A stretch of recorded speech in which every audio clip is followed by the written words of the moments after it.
Au cours du week-end, les États-Unis et l'opposition vénézuélienne avaient laissé entendre qu'il était possible qu'une intervention militaire se produise au Venezuela. Mais à l'ouverture de la réunion du groupe de Lima lundi, il était clair que la majorité des pays n'avaient pas l'appétit de le faire. La Colombie, le Pérou, le Mexique et d'autres ont clairement fait savoir qu'ils ne voulaient pas de guerre. Ils ont tous appelé à un règlement pacifique et négocié de la crise au Venezuela. L'utilisation de la force sous quelque forme que ce soit est inacceptable. L'usage de la force n'est pas la solution à ce qui se passe au Venezuela. Le groupe a été uni dans sa condamnation du gouvernement du Venezuela et a blâmé samedi le président Nicolás Maduro pour les actes de violence, empêchant les camions de l'aide d'entrer au Venezuela et les foules se disputant avec la police.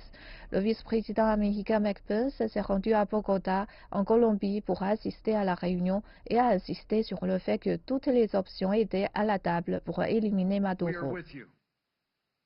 Nous sommes à vos côtés à 100%. Nous sommes à vos côtés en Amérique, aux côtés de toutes les nations réunies ici aujourd'hui, et nous resterons à vos côtés jusqu'à ce que la démocratie et la liberté soient restaurées. Les États-Unis ont annoncé des sanctions à l'encontre de plusieurs gouverneurs des États frontaliers alignés sur le président Maduro et impliqués dans le blocage de l'aide humanitaire afin d'atteindre les Vénézuéliens.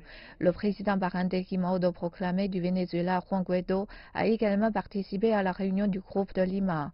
L'opposition vénézuélienne a fait pression auprès des secteurs privés et publics pour une intervention militaire au Venezuela, mais sans succès jusqu'à présent. Le porte-parole du ministère chinois des Affaires étrangères a adressé une réprimande lundi aux pays opposés au président Maduro et a exhorté les partis à rechercher une solution par le dialogue.